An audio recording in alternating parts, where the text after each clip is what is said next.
Nurbergenov va Istiqbolov. Raqobat balandasida birinchi jamoasi аз қалби тоҷикистон душанбе азиз дуруд мегӯем ба мардуми ҷаҳон. душанбе мизбони боз як мусобиқоти бонуфузи дигар гардид. ҷоми осиё миёни наврасону ҷавонон ба тоҷикистон омад. ҳамакунон имрӯз охирин паҳлавонон дар миёни ҷавонон барои ба даст овардани медалҳо мубориза мебаранд. ду паҳлавони тоҷикистони барои ба даст овардани нишони аввали биринҷӣ миёни ҳамдигар қарор мегиранд. искандар мирзо шарипов ин сафедпӯш аст, ҳарифаш бо ҷудогии кабуд муҳаммад юсупов. мубориза барои ба даст овардани нишони аввали биринҷӣ, чун гуфтем дар вазни то 81 килограмм аввалин фишорҳоро мебинем ки юсупов чӣ гуна ҳунарашро нишон медиҳад. таваҷҷӯҳи муҳаммад ҷон юсупов барои ҳаракатҳои кор дар замин буд ки нахустин фишорҳояш натиҷа наовард. хуб, искандар мирзо шарипов мехост иҷрои усул кунад, аммо юсупов зидди ҳамларо хеле сари вақтӣ истифода кард ва имтиёзи вазариро ба даст овард. албатта нисбат ба мирзо шарипов юсупов роҳашро бештар ҳамвор карда буд, яъне то ба марҳилаи нимниҳоӣ омад, искандар бошад то ба марҳилаи чаҳор якниҳоӣ. ба ҳамин хотир касбияти муҳаммадҷон юсупов нисбат ба ариф андак фарқкунанда ҳам ҳаст ва ҳоло мебинем ки як қадам пеш мегузарад. дар як дақиқаи аввал боз як пойзани дигар аз самти берун. ана ин мавқеият хубтару беҳтар аст, вале на. хуб, ёдовар мешавем ки искандар мирзо шарипов бо ҷудогии сафед дастпарвари мактаби тамоили варзишӣ ба номи иброҳим ҳасанов аст ки он ҷо албатта беҳтарин чеҳраҳоро дар риштаҳои мухталифи варзиш ба воя расонидааст. мустаҳкам медорад инҷо акнун мирзо шарипов, чун медонад ки аз ҳариф қафо мемонад.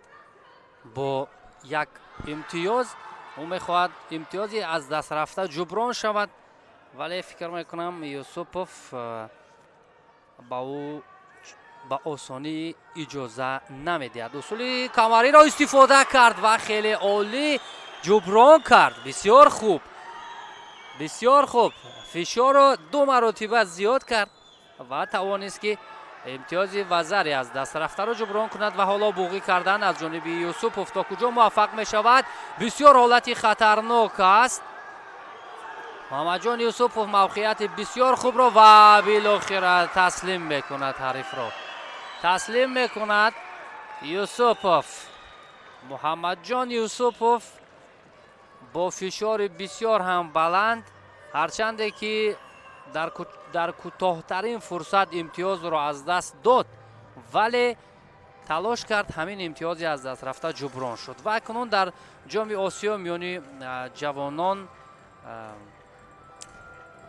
муҳаммадҷон юсупов ба гирифтани нишони биринҷӣ мушарраф мегардад. ҳоло ба фикрам мо ба кадом ҳолате бояд таваҷҷӯҳ кунем, аниқтараш доварон ба кадом ҳолате бояд таваҷҷӯҳ кунам ки ҳамин ҳаракат чӣ гуна буд, ғайриқоида буд ё на?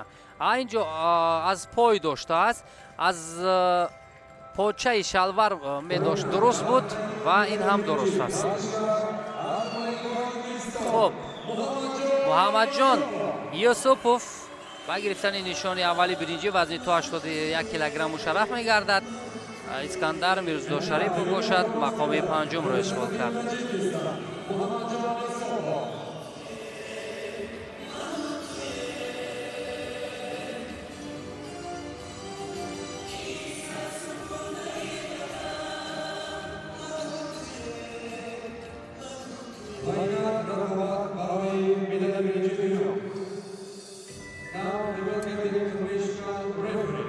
Referee from Kazakhstan, Hamzali Rahmatov.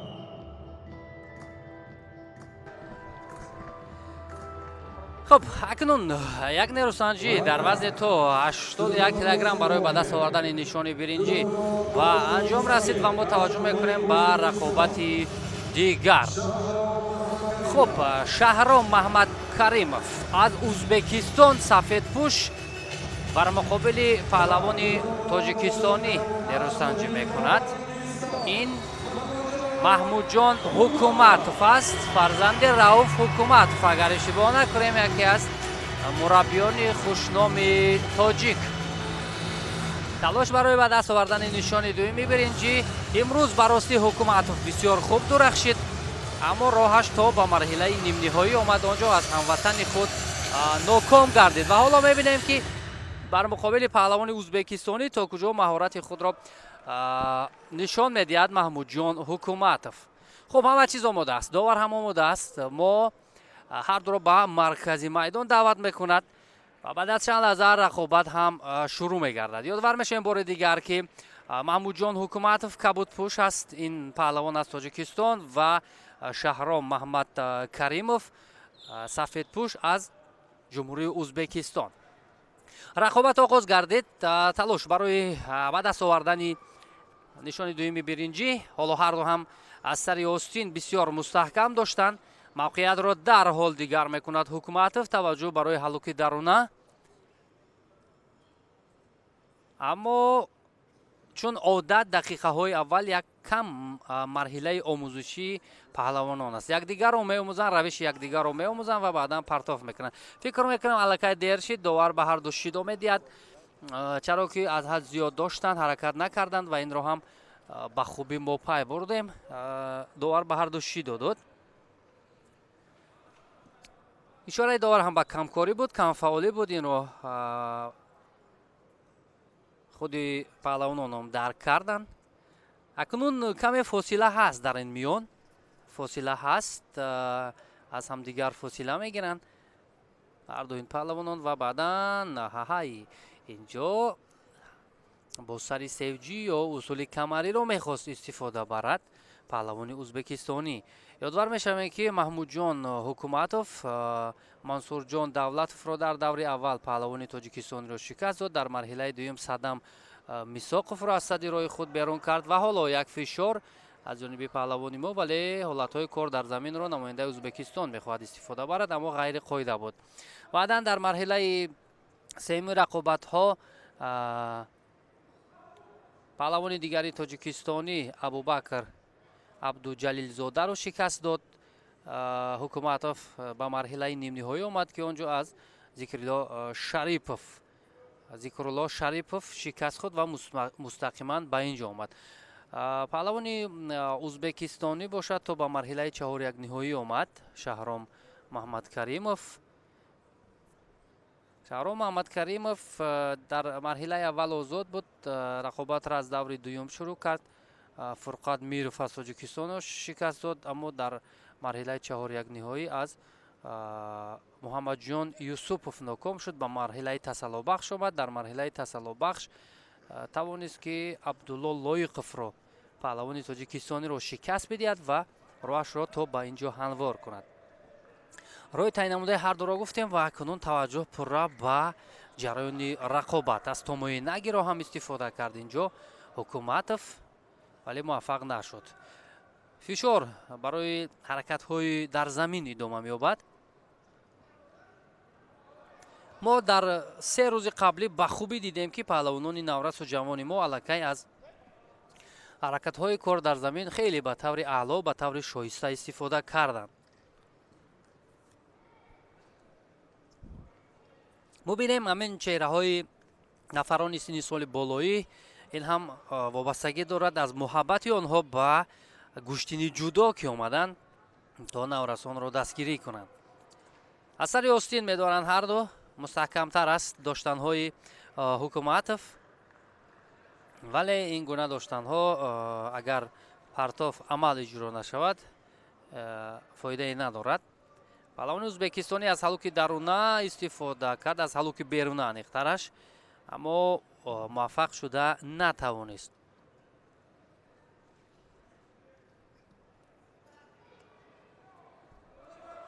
ва ҳолати буғӣ карданро бисёр хуб истифода мекунад ҳукуматов. то куҷо ӯ муваффақ мешавад ва ҳатто метавонад ки ҳарифро чархиш бидиҳад ба тахтапӯш гардонад, чун аз ин мавқеъ андак мушкилтар аст. бале, маълум буд ки андак мушкилтар буд ҷиҳати буғӣ кардани ҳарифи ӯзбекистониаш. албатта чун мо дар арафаи рӯзи парчам қарор дорем ки фарду 24 ноябр таҷлил мегардад ва варзишгарон ки асосан барои парафшонии парчам нақши хеле муҳим доранд метавонанд ки наврасони ҷавонони мо дар ин мусобиқот ки аллакай чандин маротиба парчами моро боло бардоштанд ва ҳоло ҳам метавонанд. аллакай паҳлавони ӯзбекистонӣ мавқеиятро дигар кард ва ҳукуматовро дар ҳолати асайкоми ё ба ду шона нигаҳ дошт. аллакай имтиёзи юко ҳаст. ин ҳаракатҳои паҳлавони ӯзбекистонӣ ба вазари рафт ва дигар фикр мекунам ҳукуматов аз ин мавқеъ мушкилтар мешавад худро раҳо кунад, чун бо тамоми ҳастияш паҳлавони ӯзбекистонӣ ҳукуматовро ба тахтапӯш нигоҳ доштааст. хуб, ҳамин тавр талошҳои маҳмудҷон ҳукуматов то ба мақоми панҷум расид. дар ин мубориза шаҳром Маҳмадкаримов аз ӯзбекистон тавонист ки пирӯзиро ба даст биёрад. дуюмин нишони биринҷиро дар вазни то 81 килограмм моли худ кунад.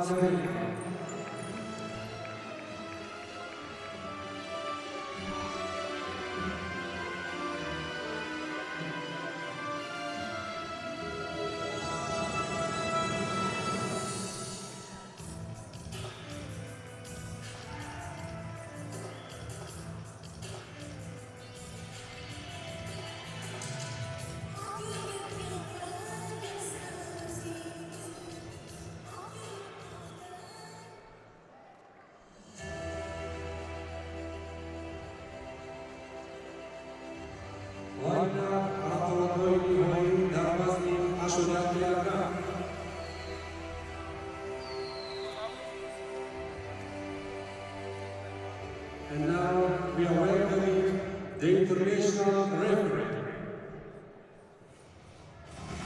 Referee from Saudi Arabia, Mansour Negri.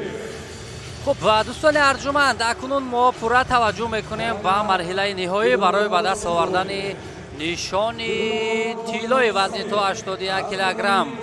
ذکرالله شریپوف با جداگی سفید، این پهلوان از تاجیکستان است. حریفش امینجان عبدوجلیل زاده با جداگی کبود به میدان میبراید. هر دو هم دست پرور یک تالار هستند. از مربی شایسته جمهوری تاجیکستان عزت خداییوف درس مهارت گرفتند و اکنون دست پروران این مربی در مبارزه برای نشان طلا تلاش میکنند. یادآور میشویم که اینها با هم دیگر واخوردن در جریان رقابت ما برای شما خواهیم گفت. حالا توجه میکنیم پورا به نیروسنجی. خب بار دیگر یادآور میشویم که ذکرالله شریپوف سفید پوش است. امینجان عبدوجلیل زاده با جداگی کبود. خب اولین رسش ها چون از یکدیگر خیلی شناخت خوب دارند، به همین خاطر شاید برایشان در حال موفق شدن مشکل تر باشد. حالا ما فشار ذکرالله شریپوف رو میبینیم که تلاشش برای بوغی کردن امینجان عبدوجلیل زاده است. موقعیت رو تا جای پیدا کرد و میتواند که همین حالا خوبتر و بهتر همین حالت همین موقع رو استفاده برد و داور رقابت رو باز داشت. یادآور میشیم دوستان عزیز که در چمپیونات تاجیکستان در میان جوانان سال 2023 با هم در فینال واخورده بودند که در آن زمان عبدوجلیل زاده حریفش را شکست داده بود و بعدا در چمپیونات تاجیکستان در میان جوانان امسال که عبدوجلیل زاده برآمد نکرد، خود ذکرالله شریپوف با گرفتن مدال طلا مشرف گردید امسال در چمپیونات تاجیکستان. حالا داور به چیزی توجه دارد، کدام حالتی را میخواهد اینجا تفتیش کند و بعدا چی قراری را خواهد برآورد. چیزی نیست، همه از روی قاعده است. جریان رقابت ادامه میکند.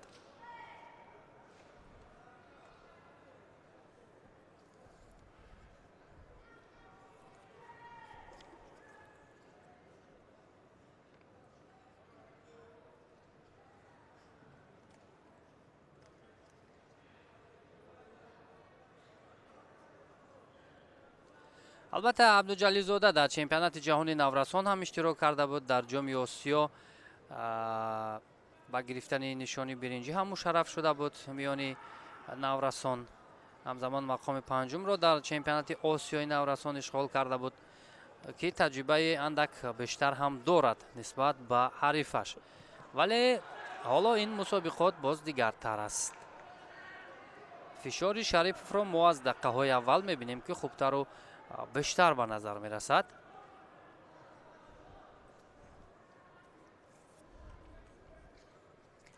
حالا کنون عبدالجلیزاده دانشجوی بخش دوم است. در دانشگاه ملی تاجیکستان تحصیل میکند و در این برابر با ورزش هم مشغول است. چون میدونیم محمد جان عبدالجلیزاده برادر امین جان هم در مسابقات با نفوذ کشور ما را نمایندگی میکند. این رقابت پیشگویی شونده بود.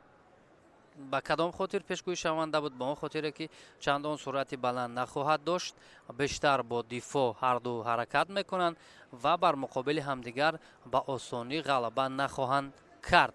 همین چیز رو تا همین دقیقه ها حالا ما مشاهده کردیم. با دست چپ عبدالجلیزاده از گریبان مستحکم داشته بود، موقعیت رو باز رها میکند. داور رقابت رو باز داشت و اینجا کم فعالی اشاره میکند به هر دو. این معلوم بود فعال نبودن، هنرنماییشان خوبتر نبود. به همین خاطر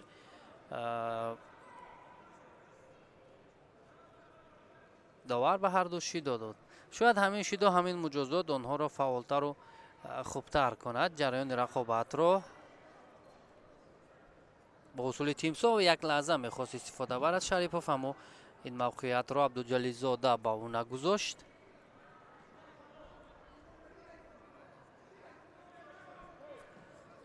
رقابت را باز داشت. باز هم داور فکر میکنم توجهش باش برای مجازات کردن هر دو این پهلوانان است.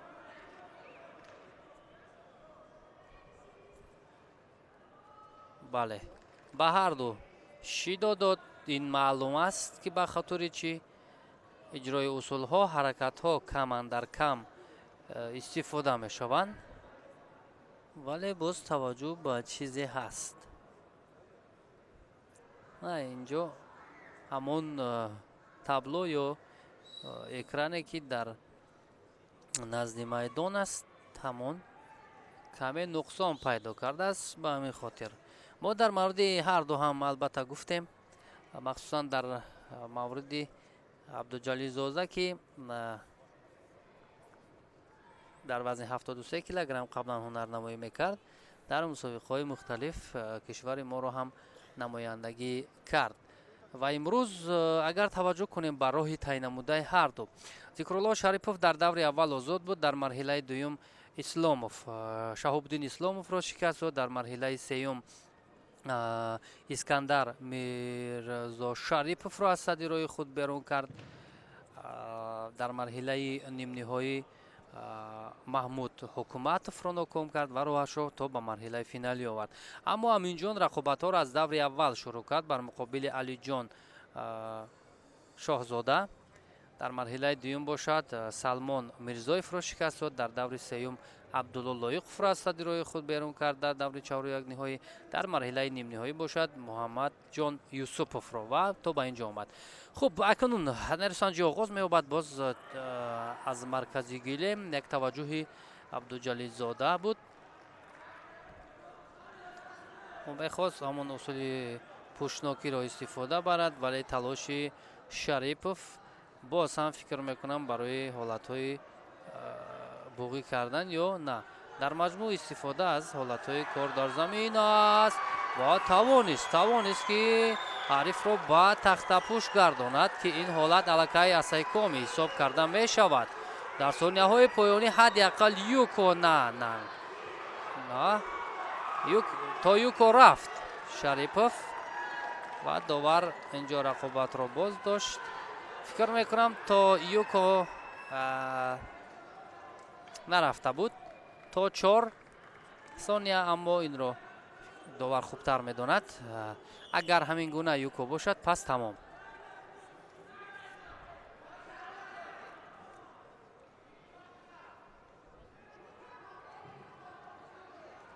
каме саросима аст ва довар ба наворҳои такрорӣ таваҷҷӯҳ мекунад, махсусан ҳамон ҳолате ки аз чанголи Шарипов худро раҳо карда буд дар 4 сония. Абдуҷалилзода на аз ин навор мушкилтар аст дидан.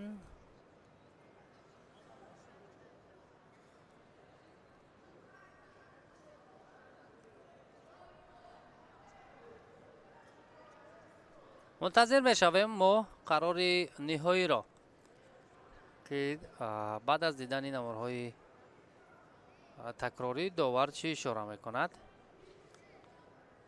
از زاویه دیگرتر اگر برای ما نشان داده میشد خوبتر بود.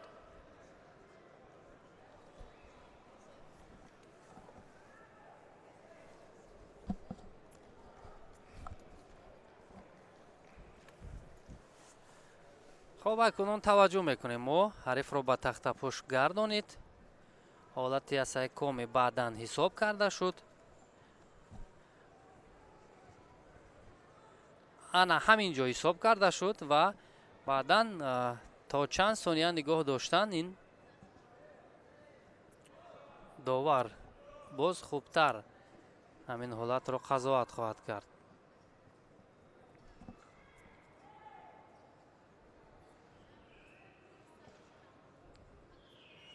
البته خیلی مهم است نتیجه به هر دو و همه چیز از روی قاعده است. تمام و اینجا پیروزی نصیب ذکرالله شریپوف میگردد. ذکرالله شریپوف توانست نشان طلا را در جام آسیا به دست بیارد. هر دو هم دستپروران $1 از مربی شایسته گفتیم عزت خدایف تمرین میگیرند و اینجا امینجان عبدالجلیلزاده با گرفتن مدال نقره مشرف کرده.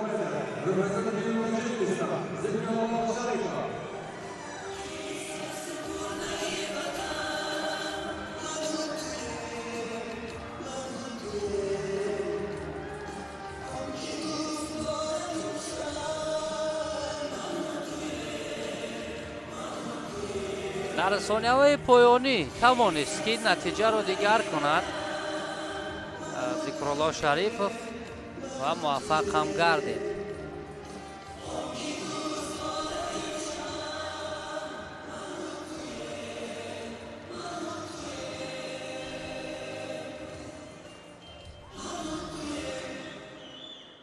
و ببینیم این پیر خیرد را که به تماشای رقابت ها آمده است.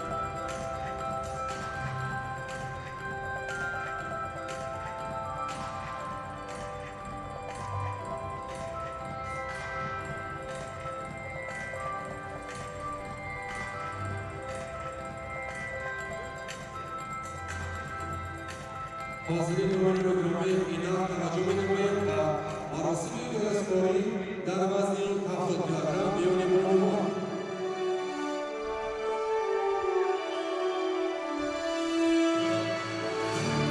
و مراسم تقدیم جایزه ها توجه میکنیم. در وزن تا 70 کیلوگرم بانوان مدال‌ها تقدیم می‌نماید. دیرکتور دوران آسیا عبدالنبی نبیل محمد. خوب در این وزن البته دو اشتراکچی بود. گلاسال ابلاقولова از ازبکستان با گرفتن مدال نقره مشرف گردید. نماینده قرقیزستان ایسپولو بکمامد کیزی با گرفتن نشان طلا مشرف گردید. و اکنون بعد از چند لحظه با شرافت پیروزی این بانو، این گل دختر جسوری قرقیزستانی سرود ملی جمهوری قرقیزستان صدا می‌دهد.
تشکر زیاد. اینک عکس‌های فوتبالگرایی با ورزشکاران.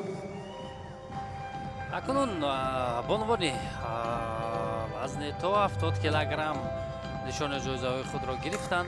اینها گل‌اصل آبلاکولووا از ازبکستان و اسیل‌اولو کیزی بکمامات از قرقیزستان بودند.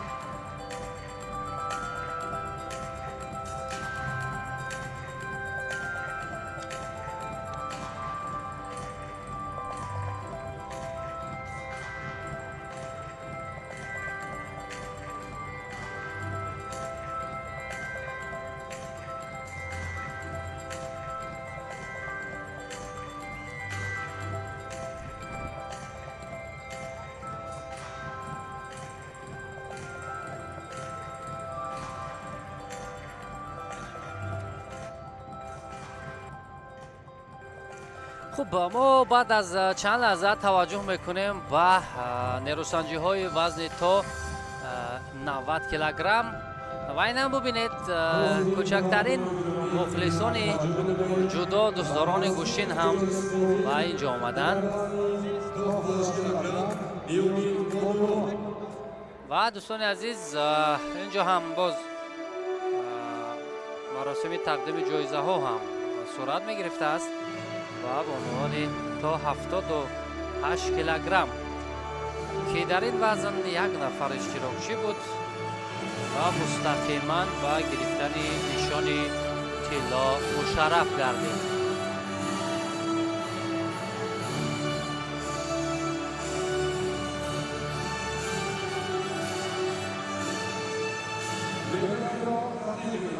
دیرکتور شرکتی هولدینگ آیم گروپ قربانعلی سفرov. قربانعلی سفرov دیرکتور شرکت آیم گروپ جایزه را تقدیم میکند به بانوی قزاقستانی.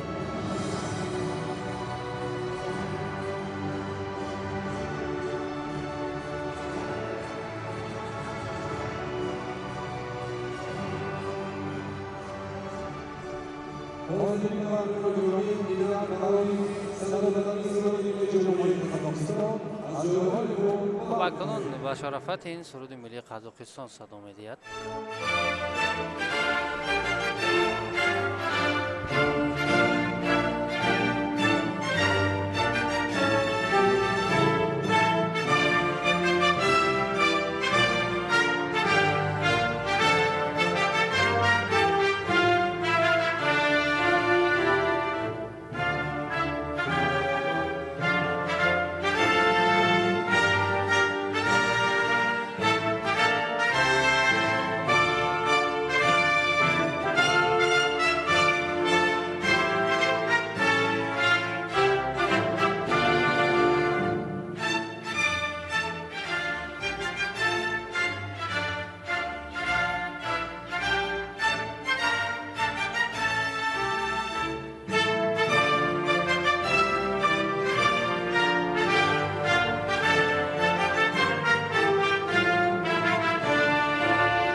اینک عکس‌های خاطره‌ای با ورزشگر.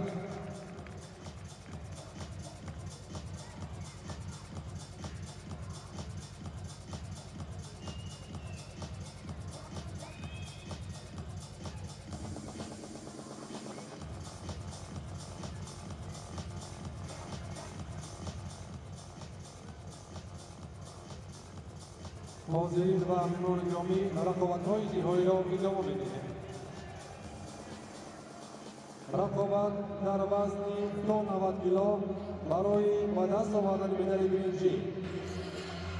خوب اکنون ما میگذاریم با وزن تا 90 کیلوگرم برای به دست آوردن نشان برنزی عبدالقادر المرادوف و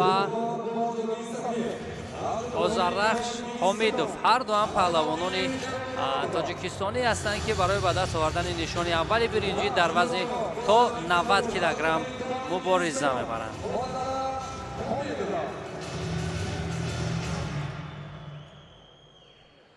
хуб, Элмуродов, Абдуқодир сафедпӯш аст, Озаррахш Ҳомидов кабудпӯш. аз мавқеияти боло доштан бисёр ҳолати мувофиқтар аст барои паҳлавонон, махсусан барои Ҳомидов.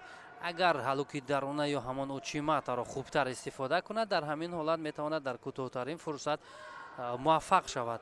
аммо дифои хуб ҳам дорад Элмуродов ва тавонист дар ҳамин ҳолат усули камарӣ ё сари севҷиро ба кор барад. Ҳомидов хубтару заруритар на. хуб, Озаррахш Ҳомидов рақобатҳоро аз даври дуюм бар муқобили паҳлавони дигари тоҷикистонӣ шурӯъ кард.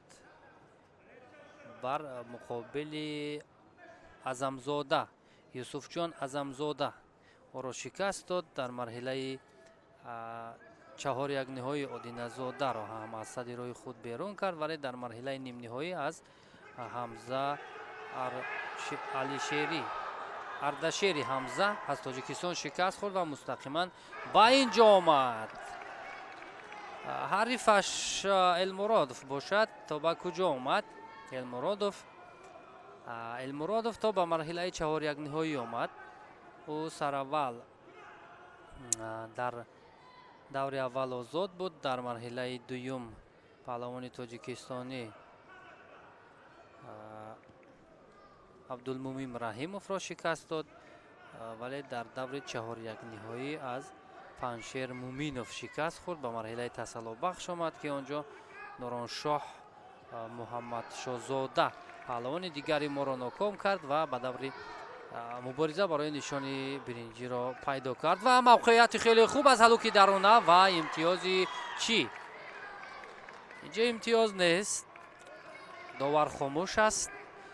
дар ҳамин ҳолат шояд инҷо афтиш аз ҷониби худи паҳлавони кабудпӯш буд. ба ҳамин хотир ҳаракати Элмуродовро ба инобат нагирифт довар ва ҳоло таваҷҷӯҳ ба наморҳои такрорӣ ҳам дорад, фикр мекунам. бале, дуруст аст. инҷо ҳаракат аз ҷониби Элмуродов набуд. ба ҳамин хотир афтиш ё ки имтиёз ба инобат гирифта намешавад.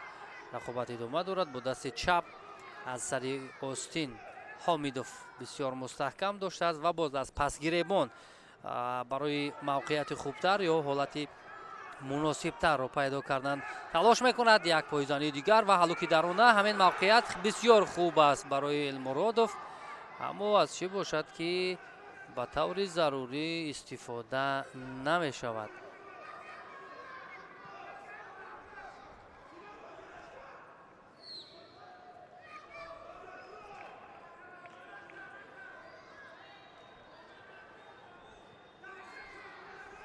ва акнун ҳалуки берунаи навбат, вале худ зери чанголи ҳариф қарор мегирад. ҳолати асайкоме ҳисоб карда нашуд, аммо ҳангоми ба замин афтодан як ҳаракат аз ҷониби Ҳомидов ҳам ба назар мерасид.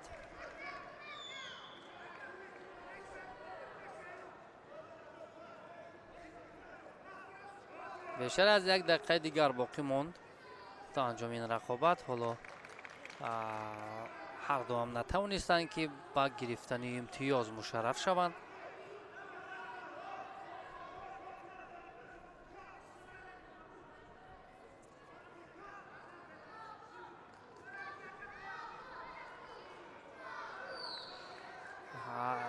Ҳомидов шидо гирифтааст ва ин шакли рақобат боз ҳам метавонад ки хатарноктар бошад. наздик ба имтиёзи юку ҳаракати Элмуродов.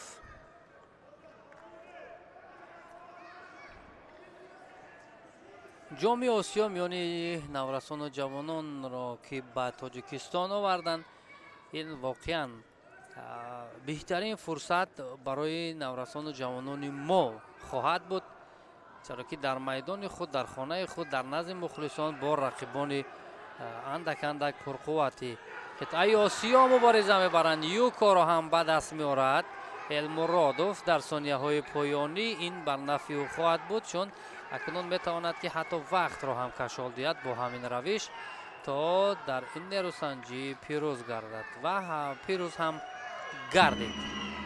бубинем, ҳарчанд то ба сонияҳои поёнӣ талош буд, мубориза буд, имтиёз нест, аммо дар 13 сонияи поёнӣ як амалкардеро анҷом дод инҷо Элмуродов, ки тақдири рақобат ҳал шуд бо кӯчактарин имтиёзи Юко.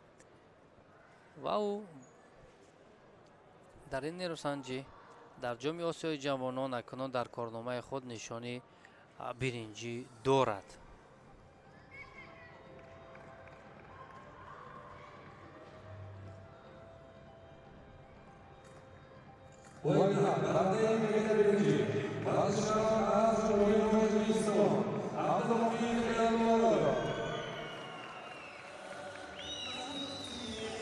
Абдубоқир Элмуродов ба гирифтани нишони биринҷӣ мушарраф шуд.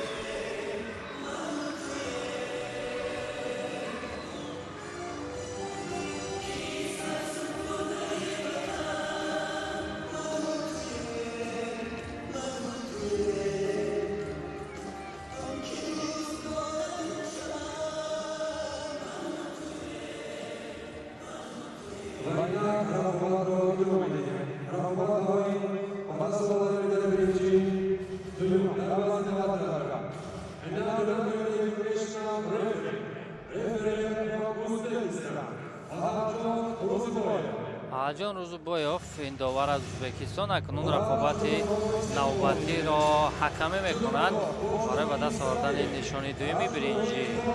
хуб, Зикриё Одиназода,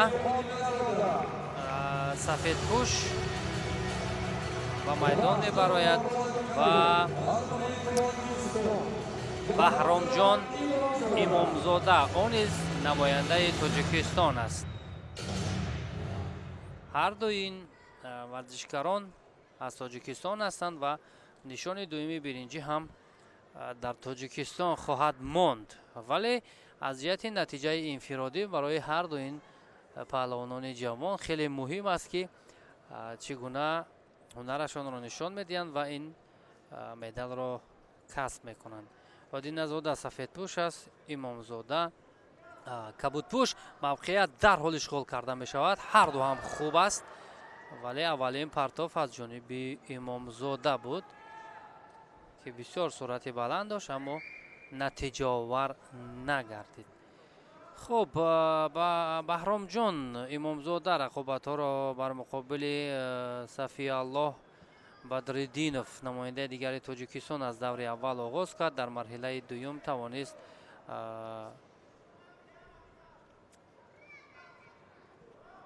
хуб, инҷо дар даври аввал озод буд. дар марҳилаи дуюм Сафиаллоҳ Бадриддиновро шикаст дод. дар марҳилаи чаҳорякниҳоӣ ва як ҳаракат, инҷо имтиёзи Юко вогузорӣ мешавад ба Одиназода. Нуроншоҳ Муҳаммад Шоҳзодаро дар марҳилаи чаҳорякниҳоӣ шикаст дод Имомзода ва дар марҳилаи нимниҳоӣ аз Паншер Муминов шикаст хӯрд.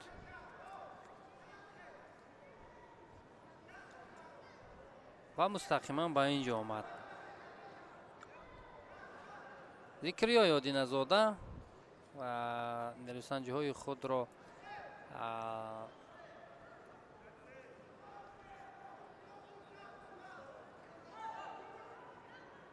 аз марҳилаи аввал бар муқобили паҳлавони ӯзбекистонӣ шурӯъ кард.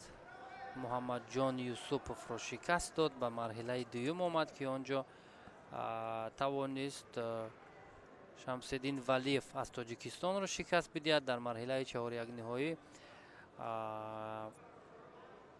Имомов Одиназода аз Ҳомидов шикаст хӯрд ва ба марҳилаи тасаллубахш омад, ки он ҷо бо шикаст додани Али Турсинбек аз Қазоқистон роҳашро ба ин ҷо ҳамвор кард. بالا میبینیم مدینزاده یک قدم پیش گذشت با امتیاز یوکو پیشرفت شد و اگر همین پیشرفتی خود تا با آخر نگاه دارد پس میتواند دویمین نفر دویمین نشانی برنجی رو به دست بیارد.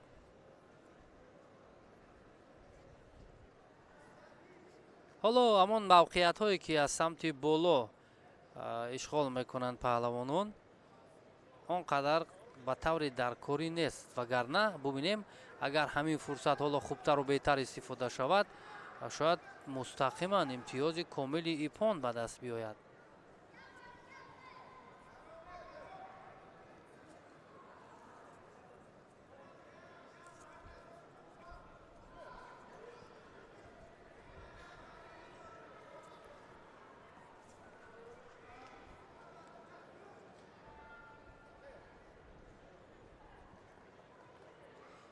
خب اکنون این حرکت های بدون عمل کرد شیدا میارد با امامزاده بر زمین که از حریف قفا میموند از جهت امتیاز و باز و اکنون وزر میگیرد این نوبت دادینزاده با وجود اونه که یک یوکو داشت وزر میگیرد و حتی امکان هم دارد که حریف را در حالت اسیکوم یا با تخت پوش نگاه بدارد در ثانیه های پایانی. هرچند کم فشار را هم زیاد کرد موفق نشد ولی به هر حال پیشرفت است در همین رقابت پیشرفت است. پهلوانی سفید پوش میبینیم که چگونه موقعیت ها رو به دست اشغال میکند با دست راست و ببینید دو مرتبه که امتیاز گرفت آدینزاده از همان پس گریبان یا از بالا داشت موقعیت خوبتر رو و توانست که پرتاب کند.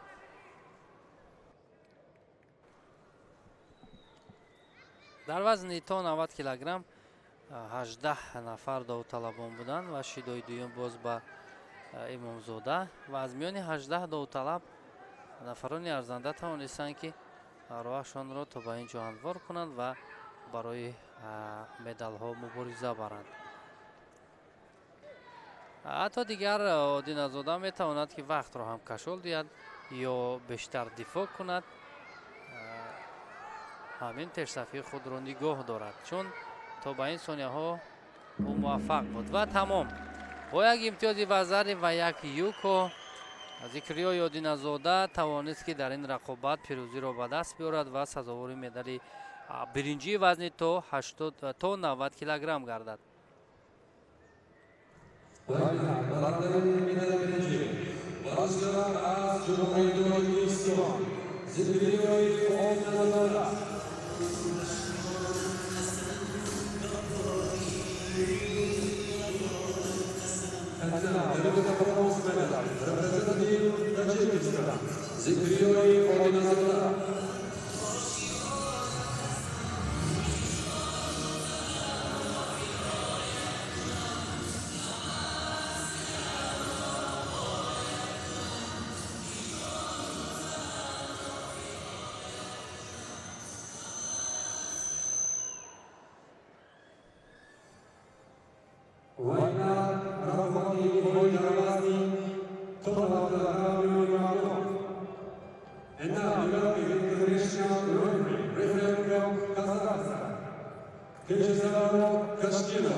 خب متوجه میکنیم با رقابت نهایی در وزن تا 90 کیلوگرم پنشیر مومینوف پهلوان تاجیکستانی سفید پوش به میدان می آید و حمزه اردشیر حمزه با جدوگی کبود هر دو هم پهلوانان تاجیکستان هستند.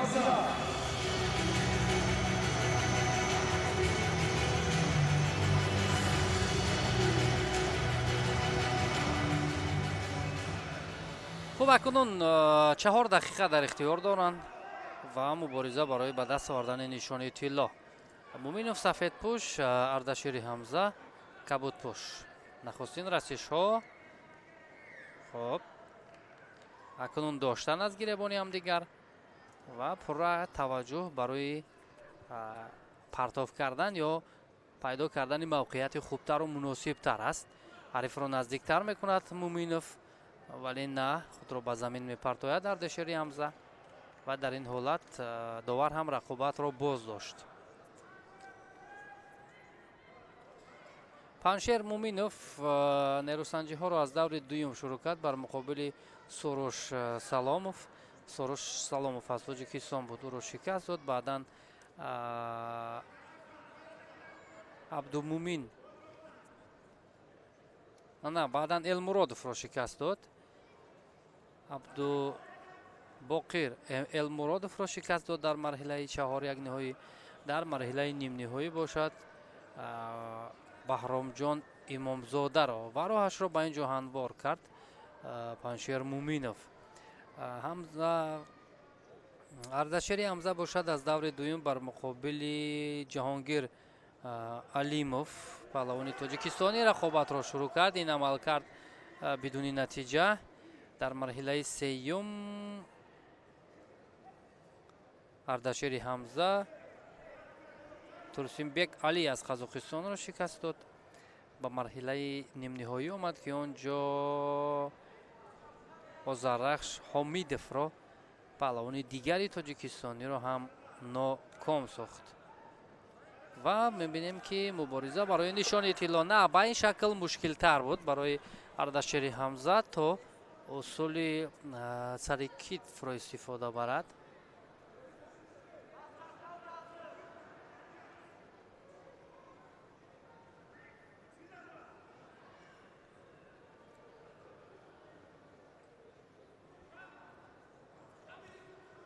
ана ҳамин мавқеиятҳои пасгиребониро аз боло доштан хубтар аст, вале муҳимтараш он аст ки ба таври даркорӣ паҳлавонон истифода баранд.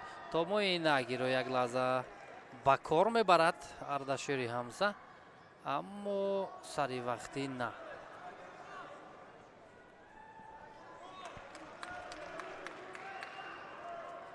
шидо ҳама мегирад Паншер Муминов.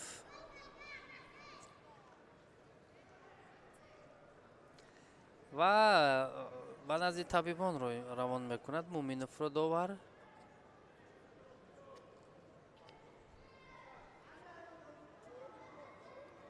ҳоло акнун барои ин ҷавонон хеле шонси хуб аст то барои шомил шудан ба дастаи мунтахаби бузургсолон аз ҳоли ҳозир худро ба таври даркорӣ, ба таври арзанда нишон бидиҳанд ва касбияти худро ҳам аз ҳоли ҳозир беҳтару хубтар намоянд.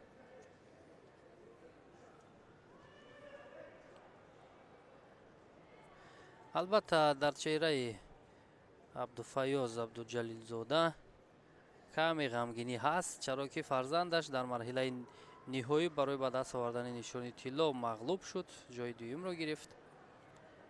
ба ин ҷо ҳам Дилшод Назаров, қаҳрамони бозиҳои олимпӣ, Ҷаҳонгир Маҷидов ҳам ҷудокори муваффақи кишвар аллакай барои фикр мекунам барои тақдими медалҳо ба наврасони муваффақ омаданд ва дар ниҳоди ҳамин наврас ҳам аллакай бубинем муҳаббати гӯштини ҷудо умуман муҳаббати гӯштин ҷой аст ки барои тамошо, барои дастгирӣ омаданд.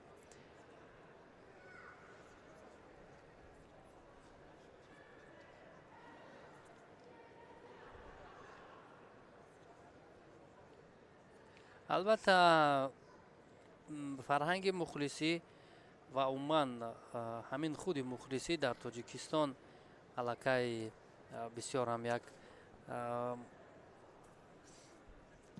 бо шукӯҳу шаҳомати хоса дорад. дар дилхо мусобиқоте ки дар Тоҷикистон баргузор мешавад бибинем ки мухлисони мо чӣ гуна фаъол ҳастанд. бе ихтиёр, бидуни даъват ба ин маҷмӯа меоянд ва бо як ҳаяҷон, бо шӯру шавқ паҳлавононро дастгирӣ мекунанд. Ризқиддин Раҷабов ҳам дар нишастҷойҳои ҳамин толор нишастааст. мураббие ки хеле паҳлавонони арзандаро ба воя расонид.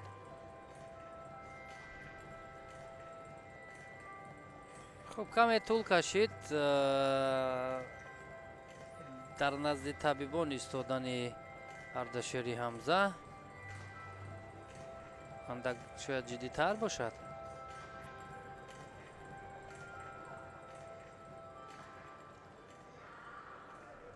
бармегардад, билохира бармегардад. Ардашери Ҳамза ва нерӯсанҷӣ ҳам шурӯъ мешавад. хуб, боз аз гиребон мустаҳкам медорад инҷо Муминов. фақат як чиз лозим аст: мавқеъи муносибтар ва як партофти имтиёзовар. пойзанӣ ва инҷо хеле наздик буд Муминов, аммо каме суръат нарасид барои ба тахтапӯш афтонидани ҳарифаш. боз довар ҳам рақобатро нигоҳ медорад.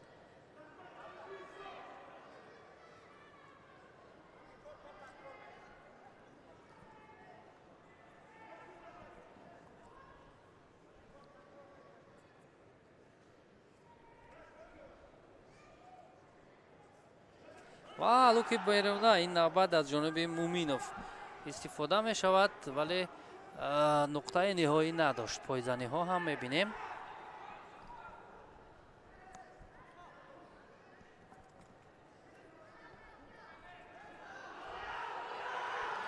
каме дигар суръат намерасад. бубинем аллакай ҳарду ин ҷавонон хаста шуданд. ҳоло кор ба голденскон нарафтааст. камкори Ардашери Ҳамзаро ҳам довар инҷо пай бурд. ба ӯ шид омедиҳад. муҷозот баробар шуд. бубинем ҳамон ҳолатҳои даркорӣ истифода мешавад аз ҷониби Муминов, аммо ба таври лозима партоф анҷом нашуд. сонияҳои кам боқӣ монданд. ҳамин ҳоло кӯчактарин имтиёзе ки ҳамон юко агар ба даст биёяд дар сонияҳои поёнӣ хубтару беҳтар мешавад барои яке аз ин паҳлавонон.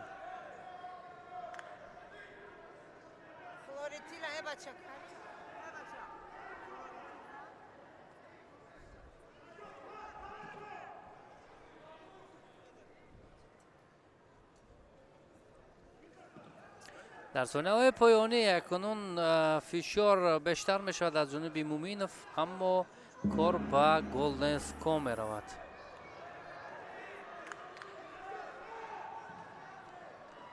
хуб, акунун дар вақти изофа гардида мубориза барои имтиёзи тиллоӣ.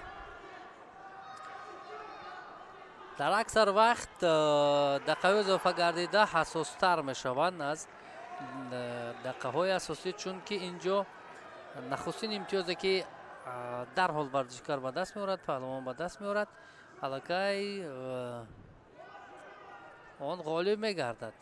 ба ҳамин хотир эҳтиёткорӣ зиёдтар мешавад дар инҷо ва кӯшиш мекунад паҳлавон ки аввалин шуда партоф намоянд. ва тамои инарги ва ҳамон ҳусули пӯшнок ки ҳам истифода шуд аз ҷониби Муминов бенатиҷа. фаъолтар аст барости дар ин рақобат Паншер Муминов.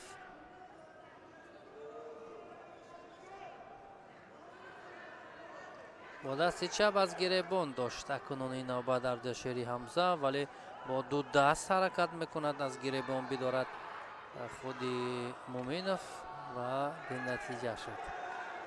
шояд акунун довар ин навбат шидо медиҳад ба Ардашери Ҳамза, вале хомӯш аст, чизе ишора намекунад.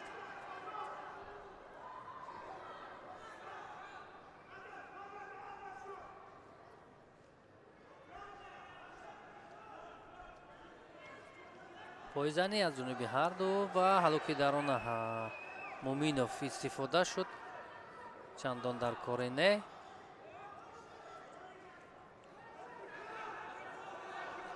ҳамин мавқеъ бисёр хубтар аст. як пойзанӣ ҳам дошт Муминов. акнун инҷо шидо бояд бошад ба Муминов, ба Ардашери Ҳамза ва боз ба назди табибон равон мекунад Ардашери Ҳамзаро довар. ин рақобат тӯлонитар шуд ба ростӣ.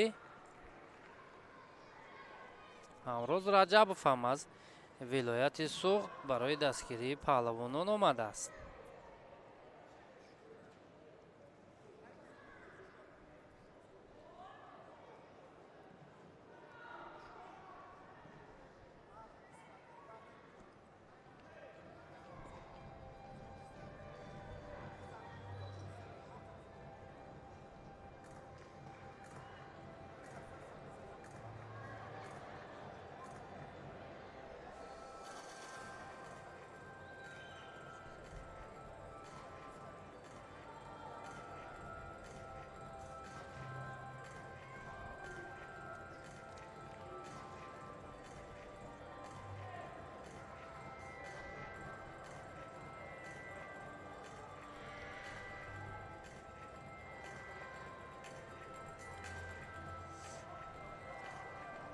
با همین شکلی که رقابت این پهلوان در مرحله نهایی ادامه دارد بررسی اندک دلگیر کننده است. یک سرعت بلند، یک حرکت های جالب، یک پرتوف های خوبتر را ما هم نمیبینیم. همه مخلصان هم انتظار حرکت جالبتر و خوبتر و دیدنی تر هستند و این نورسان هم میخواهند که یک پرتوفت بسیار دیدنی رو، یک پرتوفت عالی رو ببینند. به همین خاطر آمدن.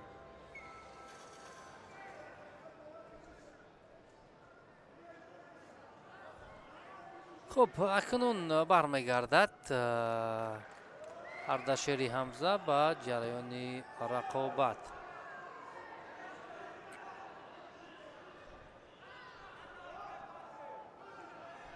تا با آمدن اردشیر حمزه عموما هر دو کم نفس تازه گرفتند و شاید رقابت جالبتر گردد.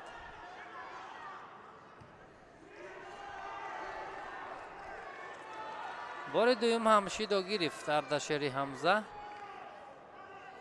و اکنون برای او خطر بیشتر تهدید میکند، یا کم فعالی یا یگان اشتباهی دیگر، چون شیدای سیم رو شاید داور باودیت و پایزانی فشار پنچر مومینوف بیشتر و خوبتر به نظر میرسد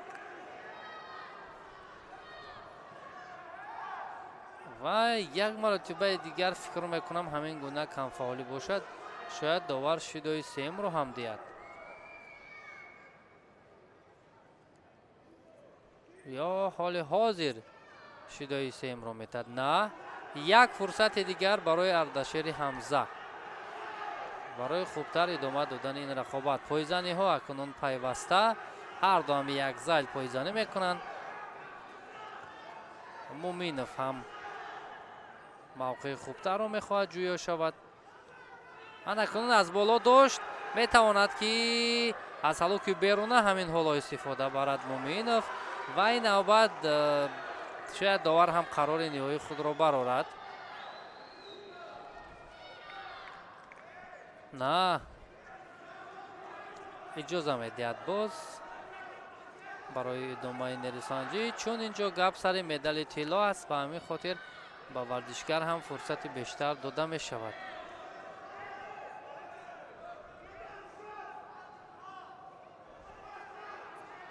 نزدیک به 3 دقیقه است که از گلدن اسکو سپری می شود. تا حال ما امتیازی لازمه را نمی بینیم. خیلی خسته گردیدن هر دو، مخصوصا اردشیر حمزه.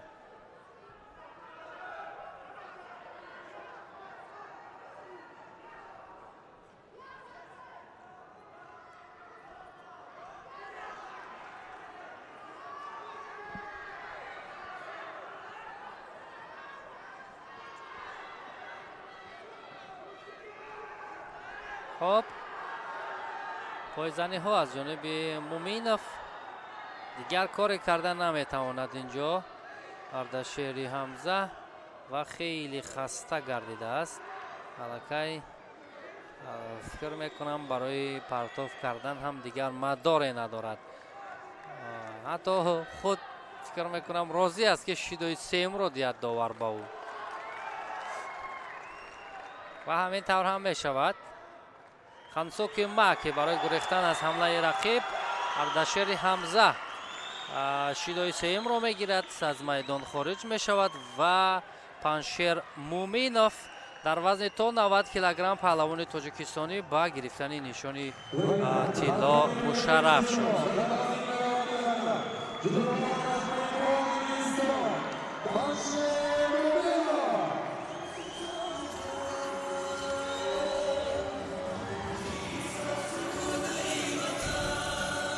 And now, the winner of the gold medal, representing Tajikistan, Pancher Romeva.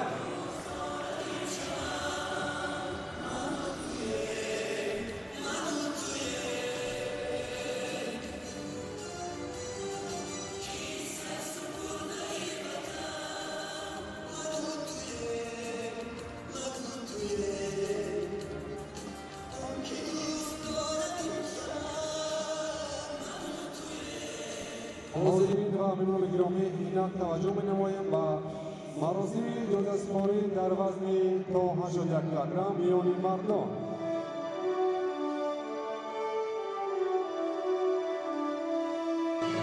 مراسم تقدیم جایزه ها در وزن تا 81 کیلوگرم آغاز می‌گردد.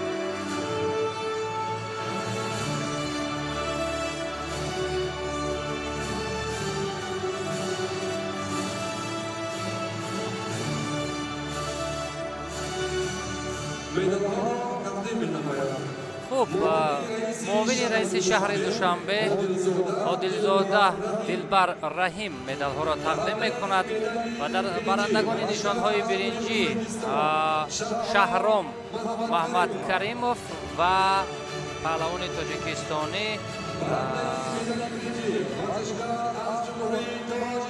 یوسوپوف محمد جان یوسوپوف از تاجیکستان با گرفتن نشانهای برنجی مشرف گردیدند. اکنون امینجان عبدو جلیل زاده از جمهوری تاجیکستان با گرفتن مدال نقره مشرف شد. ذکرالله شریپوف پهلوان دیگری تاجیکستانی مدال طلای وزن تا 81 کیلوگرم را به دست آورد. البته در کارنامه‌اش باری اول است چون یک مرتبه امسال شرکت کرد در تشکیل موفق نشده بود. اکنون معاون رئیس کمیته کار با جوانان و ورزشی نزد حکومت جمهوری تاجیکستان محمد طالب شاکرزاده گلدسته ها را به این پهلوانان موفق تقدیم میکند و حالا اکنون در این فضای زیبا، در این فضای خیلی ایدانه، سرود ملی جمهوری تاجیکستان با شرافت پیروزی ذکرالله شریپوف صدا می‌دهد.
زنده باشه وطن تاجیکستان آزاد من. البته تمام تلاش و مبارزه و جان‌نثاری های پهلوانان عموما ورزشگران به خاطر صدا دادن سرود ملی در مسابقات بانفوذ است و خوشبختانه امروز جوانان ما روی منبرهای فخری میبرایند و پرچم میهن خود را بالا میبردارند. اکنون غالبان وزن تا 81 کیلوگرم جایزه های خود را گرفتند که در میان آنها تنها یک ورزشگر ازبکستانی است و 3 نفر دیگر نمایندگان تاجیکستان که موفقیت کامل را به دست آوردند.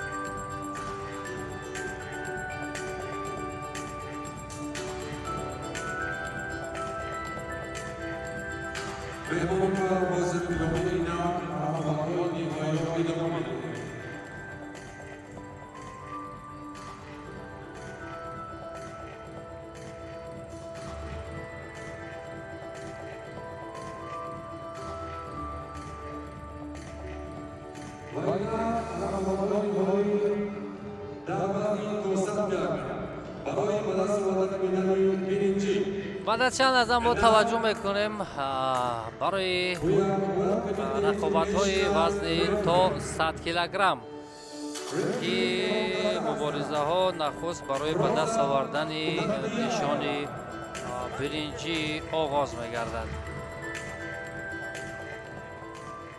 و جداکاران را استقبال میگیریم. جداکار با جداکاری صفی از اوهی خب امومعلی قربانов از توجیکستان سفیدپوش به میدان وارد می شود. سمندر محمد امینов از ازبکستان است که بسیار آرامانه با جداگی کبود وارد میدان می شود. و حالا مبارزه برای به دست آوردن نشانی اولی برنجی وزن تا 100 کیلوگرم آغاز می گردد. بار دیگری دوباره میشیم که پهلوان تاجیکستانی سفید پوش است قربانов و حریفش از ازبکستان با جداگی کبود محمد امینов.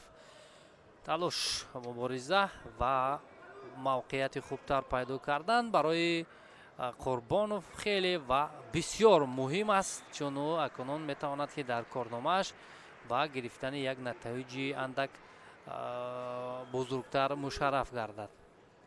و حالا از سر آستین می‌دارند و پهلوان ازبکستانی در حال از بالا موقعیت خوب در رو اشغال میکنند. انا همین حالت و ضد حمله رو هم اگر پهلوانی استفاده کرده تواند خیلی خوب است و تلاشی در حالتی است کامی نگاه داشتن حریف. بسیار موقعیت خوب است اگر قربانov تا با آخر همین حالت رو نگاه داشته تواند. خود محمد امینov زیر چنگال پهلوانی ما آمد و همین ساید رو اکنون به طور خوبی است باید شکار کند. قربانov گمان میکنم تمام دیگر در کوتاه‌ترین فرصت اینجا پهلوان تاجیکستانی امومعلی قربانov که بسیار خوب فرصتی به میان آمده را استفاده کرد و پهلوان ازبکستانی را با دو شانه به زمین نگاه داشت و با امتیاز کامل پوان پیروزی را مال خود میکند. بسیار خوب، بسیار عالی حرکت کرد. مهمتر از همه استفاده بردن موقعیت خوبتر و مناسبتر بود از جانب امومعلی قربانov و او اکنون صاحب نشان برنجی میگردد.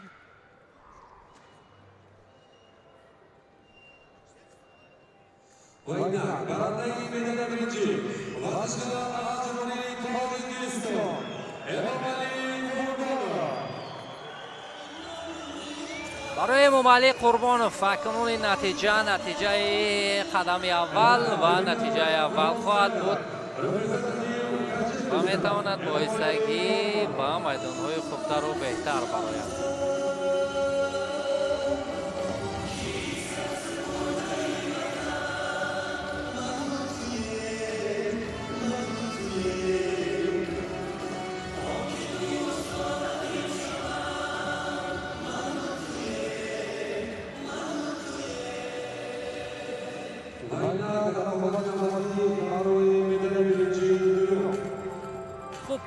اکنون مبارزه برای به دست آوردن نشان دوم برنجی هم با ایستگی آغاز می‌گردد.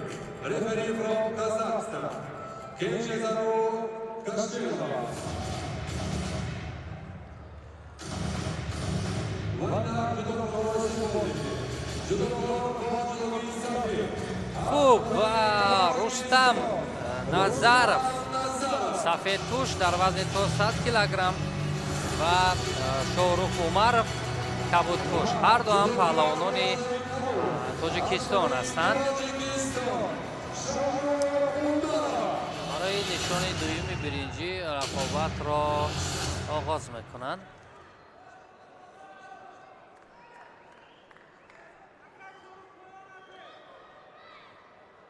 با ادای احترام به هم دیگر و به مرکز میدان میان دوباره حجم میگوید رقابت هم آغاز میگردد. رستم نظرov سفیدپوش است و شاهرخ عمرov کبودپوش. و مثل رقابت قبلی هم بسیار خوب شروع می شود. این نیروسنجی سرعت بسیار بلند دارد و هلوک درونه در حال استفاده می شود از جانب عمرov و حتی می تواند که کار را در زمین ادامه دهد. موقعیت است فقط پای خود را از میان پایهای حریف رها کند و می تواند که در حالتی از سیکام حریف را نگاه بدارد. نه ببینیم چگونه نظرov خود را از چنگال حریف رها می کند. بسیار حالت خوب، موقع مناسب بود برای عمرov.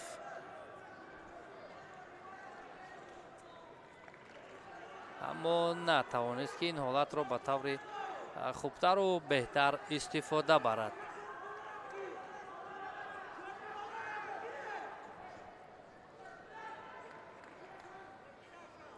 акнун боз фишорҳо бештар мешавад. хуб,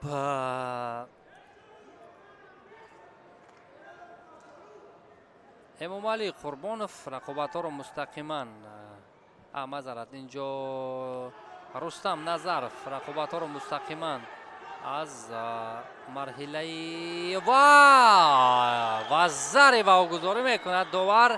партофте ки инҷо аз ҷониби Умаров буд ва ҳатто ҳолати на инҷо рақобатро боз доштааст аллакай довар.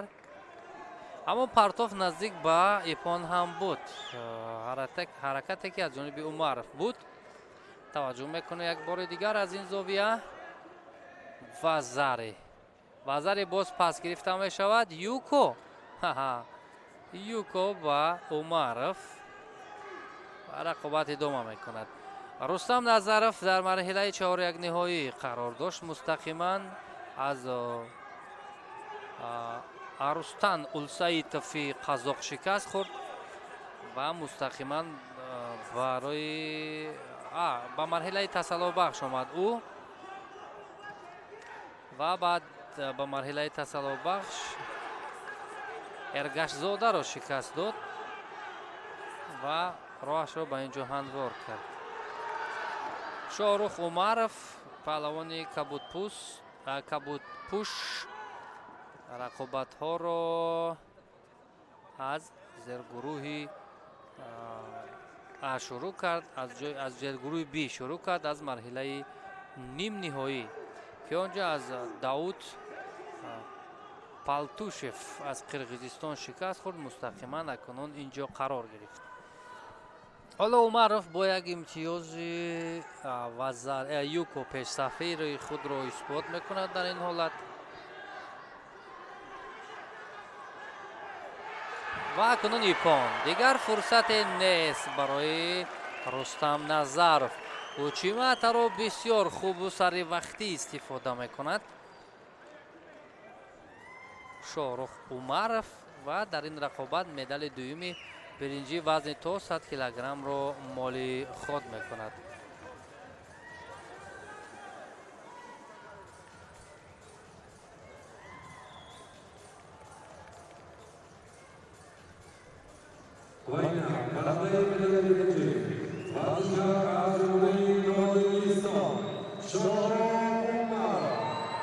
шорух Умаров муваффақ шуд ҳарифаш ба гирифтани мақоми панҷум мушарраф мешавад.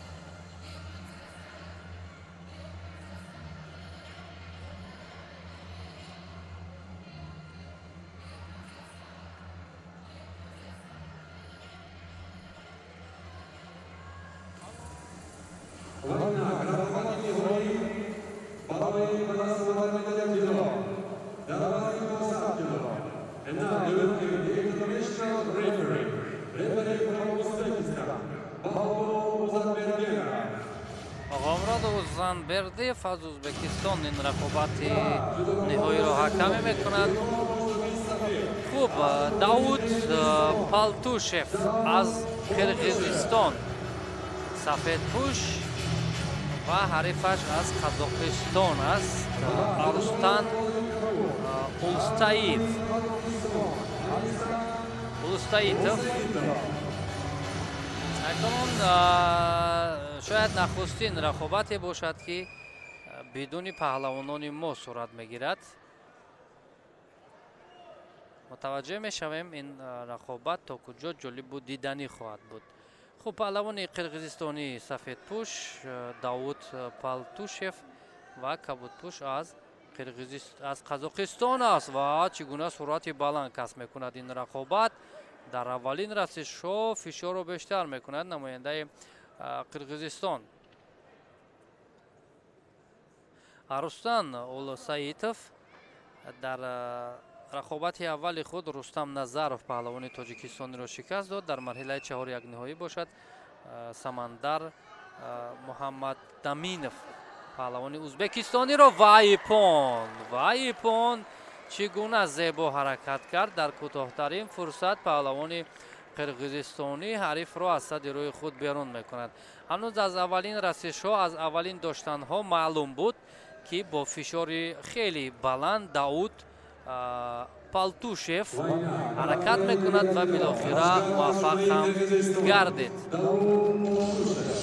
داود پالتوشف در وزن تا 100 کیلوگرم با گرفتن نشانی طلا مشرف گردید.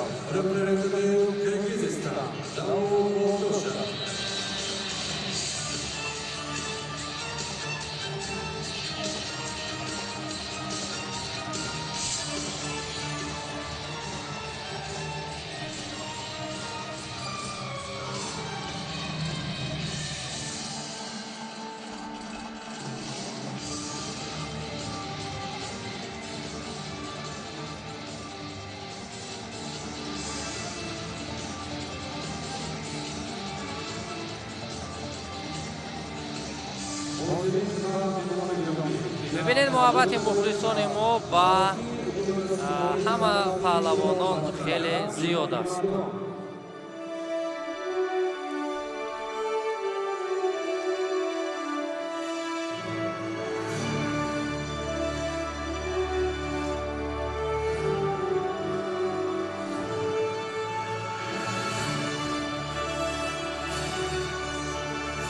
ما توجه میکنیم با رقابت با مراسم تقدیم جایزه ها با پهلوانان وزن تا 90 کیلوگرم. قهرمان دو کرته آسیا اشتراکچی سه بازی های المپی یکی از جودوکاران خیلی موفق تاجیکستان کامرانشاه سوپریان. خب ذکریای عادی نزاده از تاجیکستان و عبدالباقر المرادوف هر دو هم پهلوان تاجیکستانی با گرفتن نشانهای برنجی مشرف گردیدند. اینجا هم اردشیر حمزه پهلوان دیگری تاجیکستانی مدال نقره گرفت و پنشیر مومینوف مدال طلای این وزن را با گردن می‌آویزد.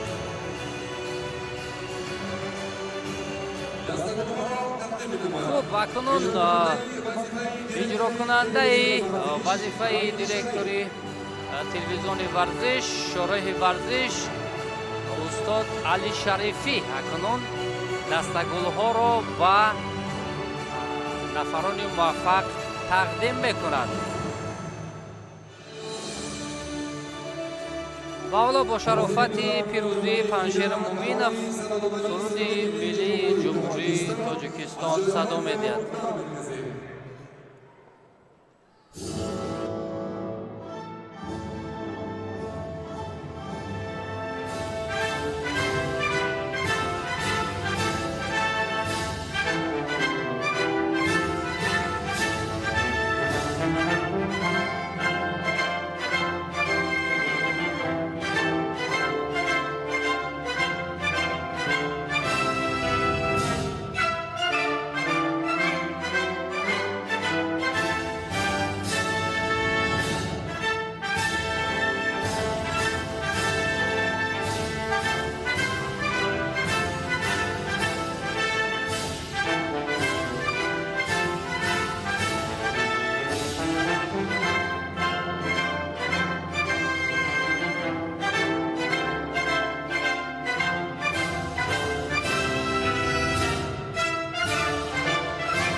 تشکر زیاد. اینان عکس‌های خاطره‌ای با ورزشکاران. خب بهترین های وزن تا 90 کیلوگرم همگی از تاجیکستان هستند. المرادوف، عادینزاده، Арташери Ҳамза ва Паншер Муминов нафарони муваффақе ки дар ҷоми Осиёи ҷавонон медалҳоро нагузоштанд ки берун аз Тоҷикистон равад.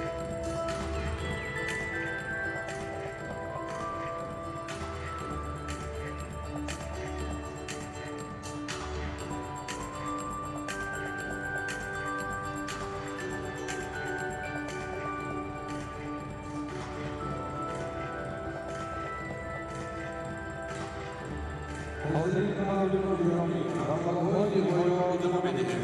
این رقابت در وزن جهانی ثبت شده.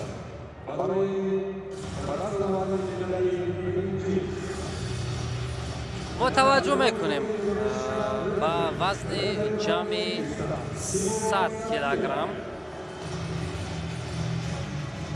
جایی که سنگین وزن ها میان جوانان رقابت میکنند.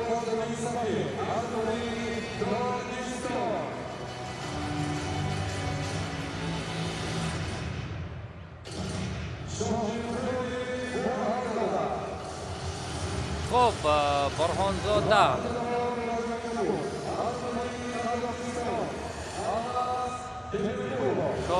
شاهیم خوردی برهانزاده از تاجیکستان و نماینده قزاقستان باشد الماز تیمرقولов برای به دست آوردن مدال اولی برنجی وزن جمعی 100 کیلوگرم نیروسنجی میکنند. پهلوان تاجیکستانی برهانزاده سفیدپوش است. از قزاقستان تیمرقولов کبودپوش که وزن بسیار گران دارد و چگونه زیبا حرکت میکند. برهانزاده سراول امتیاز وزری را گرفت و در حالت استحکامی حریف را نگاه می‌دارد. تمام در کوتاه‌ترین فرصت با سر زانو نشست پرتاب کرد این گونه وزن گران را و پهلوان تاجیکستانی با گرفتن نشان برنجی مشرف گردید. واقعا بسیار هنر شایسته و باوری زیاد با خود داشت و موفق شد.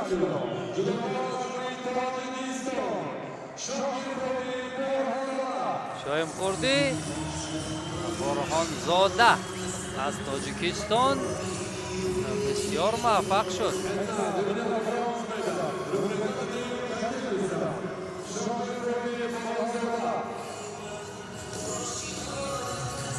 شاهمیر خوردی برهانزاده ببینیم چگونه این حالت رو سری وقتی استفاده میکند. در اول پرتاب کرد امتیاز وزری را گرفت و بعداً حریف را با تخت‌پوش نگاه داشت.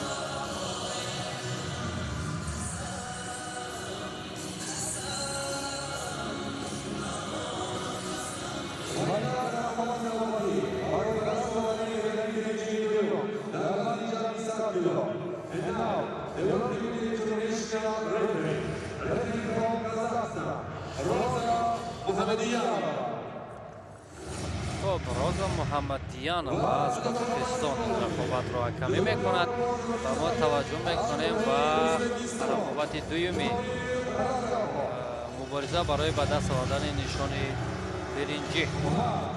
خب پهلوان ازبکستانی نادر раззоков سفیدپوش است و این باشد زورаб شیردیلов نماینده از تاجیکستان برای به دست آوردن مدال دومی برنجی وزن جمعی 100 کیلوگرم نیرو میسنجند و حالا میبینیم که به مثل برهانزاده این پهلوان تاجیکستانی نیز این گونه موفقیت را به دست میارد. раззоков از ازبکستان است سفیدپوش، شیردیلов از تاجیکستان است کبودپوش. در وزن جمعی 100 کیلوگرم و بسیار خوب شروع میکنند. سرعت بسیار بلند دارد این نیروسنجی و از بالا هم میدارد حریف را و طریق خودانداز یک پرتاب هم انجام میدهد شیردیلов ولی حرکت او چندان با مقصد نزدیک نبود.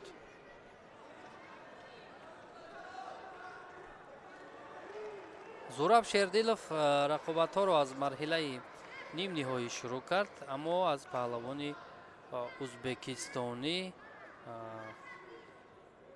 асадбек шихназаров шикаст хурд ва мустақиман ба инҷо омад. паҳлавони узбекистони Нодир Раззоқов дар марҳилаи 4-1 ниҳоӣ аз Алмос Темирқулови узбек шикаст хурд ва ба марҳилаи мустақиман ба инҷо омад. гӯем аз сабаби оне ки иштирокчиён камтар буданд, ӯ мустақиман ба инҷо омад.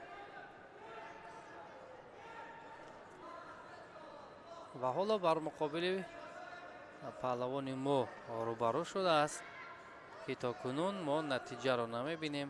паҳлавони тоҷикистонӣ бубинем як каме қади баландтар, дастони дарозтар дорад нисбат ба ҳариф ва ҳамин чиз имконияти бештарро ҳам ба миён меорад дар сурате ки хубтару беҳтар истифода шавад ҳамин ҳолат.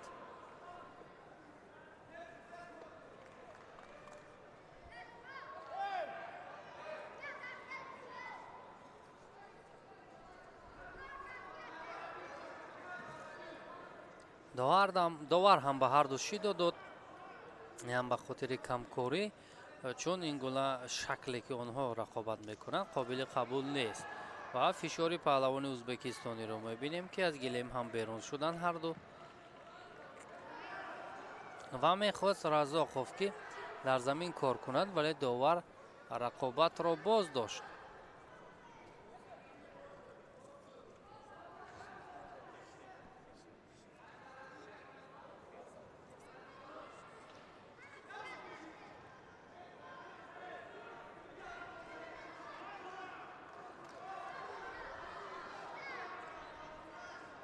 ва пойзанӣ ҳам дорад бо пои чап Раззоқов. аммо ин пойзанӣ на дасташ раҳо шуд Шердиловро, намояндаи Тоҷикистонро, вагарна шояд аз ҳамин бо сари зону нишастан ягон чиз ҳосил мешуд.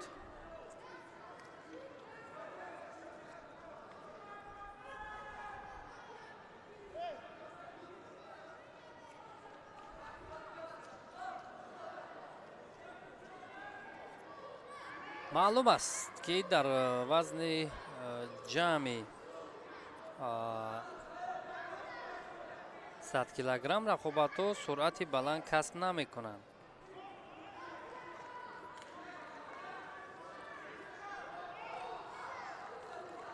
фақат ба оҳистагӣ ва ана ҳамин гуна партов ипон. Раззоқов бисёр ҳолати мусоидро истифода мекунад ва бо имтиёзи бисёр ҳам агар гӯем саривақтиву дар кори ипон ғалабаро ба даст овард. чӣ гуна ин вазни гаронро болои сар бардошт ва баъдан партов кард. инам аз касбияти баланди паҳлавони узбекистонӣ далолат медиҳад.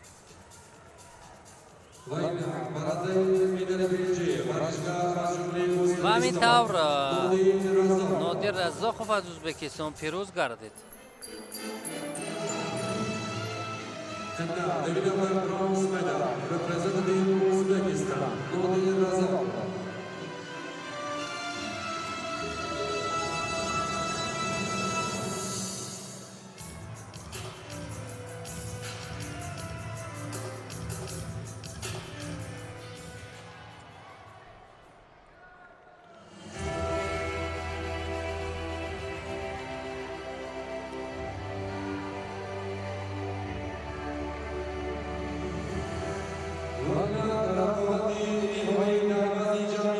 мо бо истагӣ мерасем ба охирон рақобати имрӯза ва умуман ба охирон рақобати мусобиқоти мазкур дар вазни ҷамъи 100 килограмм ки барои ба даст овардани нишони тилло мубориза ба дастшанда оғоз мегардад.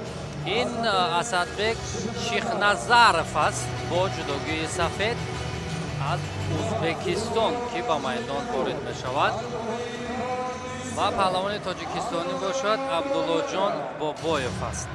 Абдуллоҷон Бобоев бо Абдулло Набозов сармураббии мунтахаби ҷавонон якҷо ба майдон меоянд ва Абдулло Набозов ҳам тавсияҳои худро дод ва Бобоев ва акнун мутаваҷҷеҳ мешавем ки рақобати марҳилаи ниҳоӣ барои ба даст овардани нишони тилло чӣ гуна сипарӣ мешавад.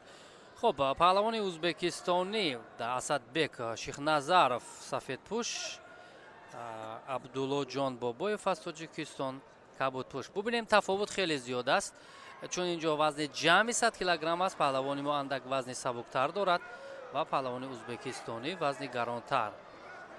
ин чиз нақши муҳим ҳам мебозад, вале мо дар аксар вақт дидем ки паҳлавонони сабуквазнтар чӣ гуна фаъолтар мешаванд. ҳоло Бобоев мехоҳад акнун дар ин рақобат баъси рақами 1 бошад, вале дар замин кор кардан барои Шихназаров бештар хубтар хоҳад буд, чун ӯ метавонад ки ба тахтапӯш ҳарифро ҳам нигоҳ бидорад.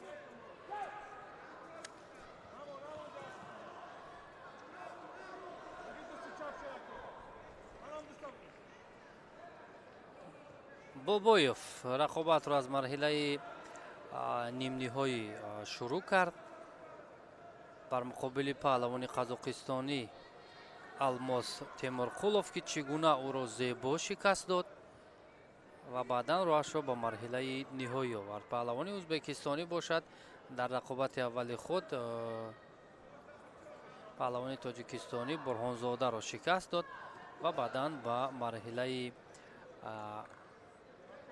нимниҳоӣ омад ки он ҷо паҳлавони тоҷикистонӣ Зураб Шердиловро ҳам ноком кард. ва ҳоло таваҷҷӯҳ ба ҳолати кор дар замин Бобоев ҳам шидо гирифт.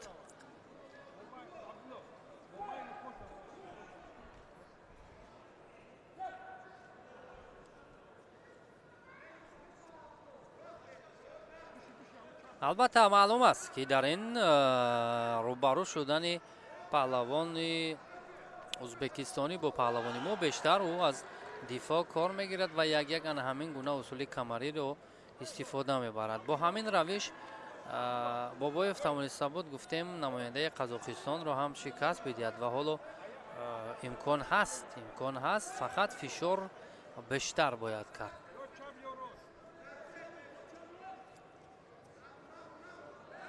ва ой мавқеиятро инҷо мехоҳад хубтар кунад паҳлавони мо, вале ин вазни гарони ҳарифро каме душвортар мешавад ба пӯш гардонидан.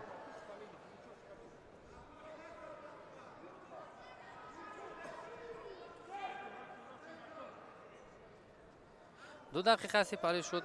дар 2 дақиқа то кунун имтиёз нест ба ҷуз як шидое ки паҳлавони моро доданд.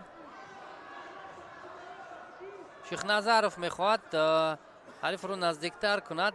агар ҳамин мавқеъ барояш муяссар шавад, барои Бобоев хеле мушкил мегардад. ба ҳамин хотир ӯ дарк кардааст, мавқеъро дуртар мегирад, фосила мегирад ва як ба ҳуҷум мегузарад. пойзанӣ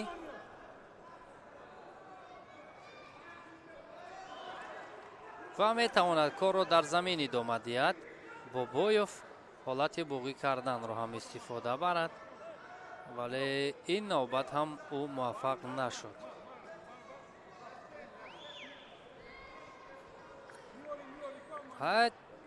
бубинем, ин пири хират худро дар ана ҳамон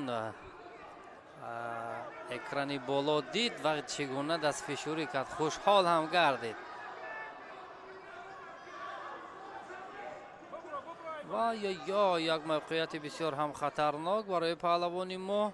ҳалуку берун наро Шихназаров истифода кард ва талоши Бобоев ҳам бенатиҷа.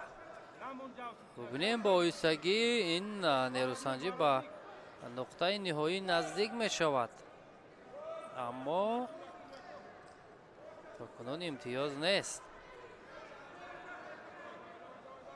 метавонад Бобоев ки ҳарифро кашол диҳад ба ҳар самт ва ӯро хаста кунад каме, аммо худ инҷо якам ҳаракаташ бенатиҷа. шидои дуюм ба Бобоев, ин ҳам ишораи довар барои ҳуҷуми бардуруғаш ва бори дуюм муҷозот мешавад. Абдуллоҷон Бобоев паҳлавони ӯзбекистонӣ пойзанӣ мекунад.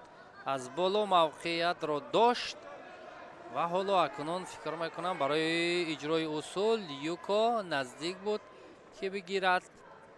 Шихназаров 9 сонияи дигар то анҷоми ин рақобат ва ҳамин партов фикр мекунам санҷида мешавад. Юко буд ё на? Агар Юко бошад, пас барои Бобоев кор мушкилтар мешавад. Таваҷҷӯҳ мекунем. Юко ҳаст ва акнун кор барои Бобоев тамом. маълум буд барои Абдуллоҷон Бобоев мушкилтар буд ҳунарнамоӣ кардан бо Шихназаров ва билохира ӯ муваффақ шуда натавонист. ҳамин тавр дар ин мубориза паҳлавони ӯзбекистони Асадбек Шихназаров тавонист ба гирифтани нишони тилло мушарраф гардад. Бобоев Абдуллоҷон Бобоев аз Тоҷикистон нишони нуқтаро гирифт.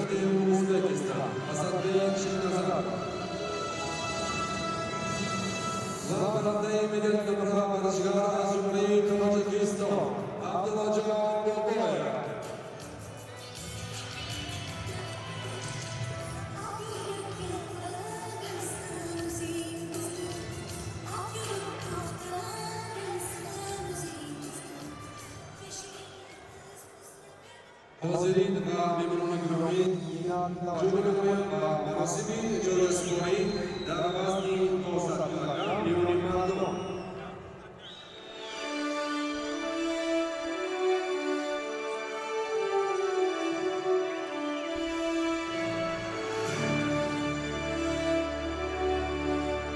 таваҷҷӯҳ мекунем ба маросими тақдими ҷоизаҳо ба беҳтаринҳои вазни то 100 килограмм.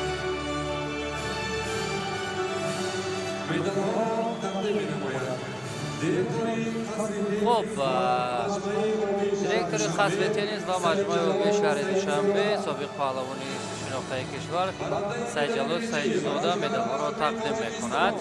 ин Шорух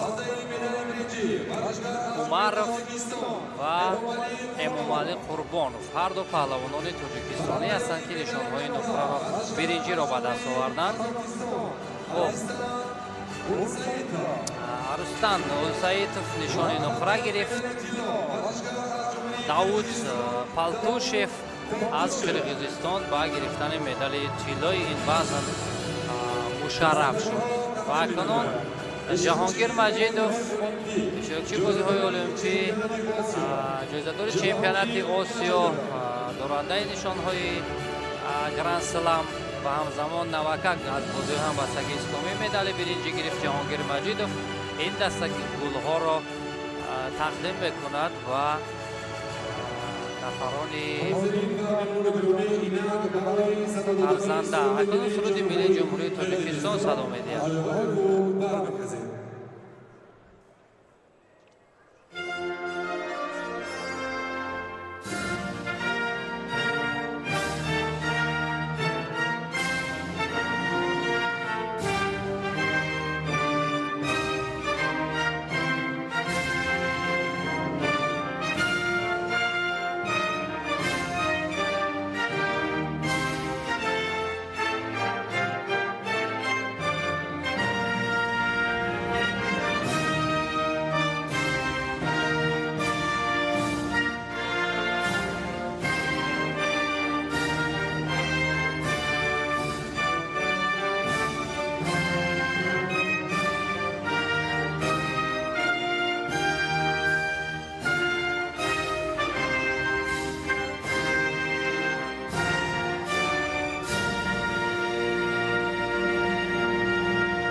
تشکر زیاد میگم از های خودروی با ورزشگران.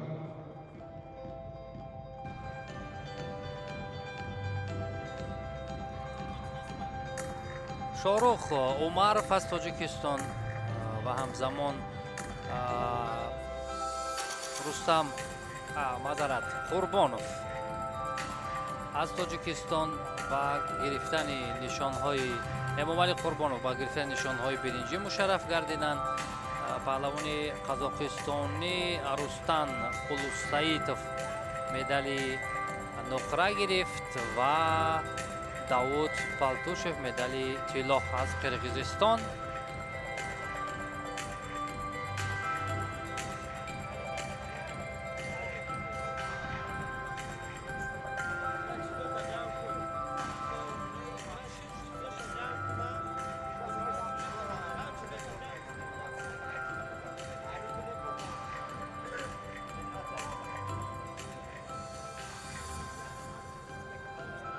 حاضرین و مهمان گرامی اینا توجه بنمایید و مراسم جایزه سپاری در رمز جمعی 100 کیلوگرم میانی مردم.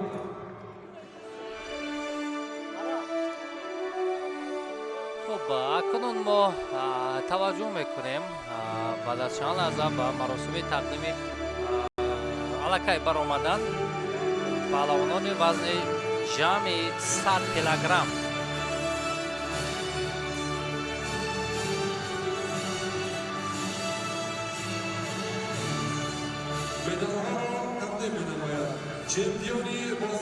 خب اکنون با بهترین های این وزن مدال ها را تقدیم میکند قهرمان بازی های المپیک آه 2016 دلشاد نظرов.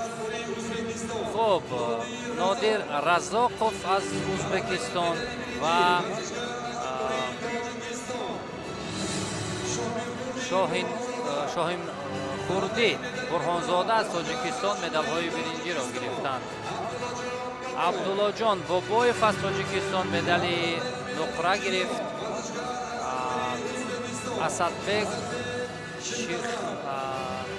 شیخ نظرов از ازبکستان مدالی طلا گرفت.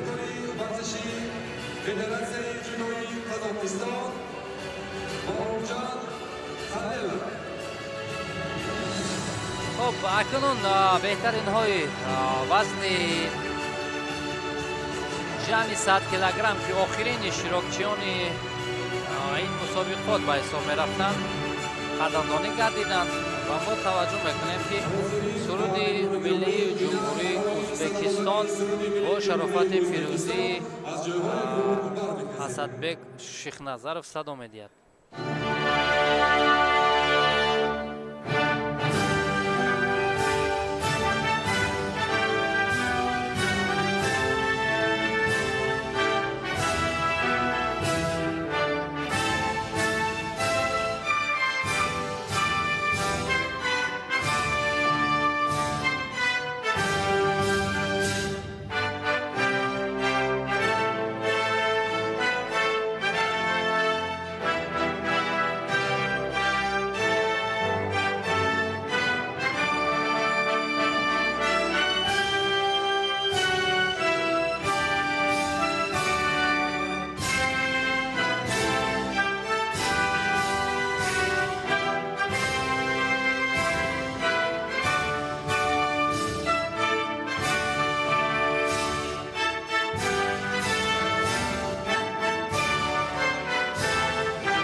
تشکر زیاد.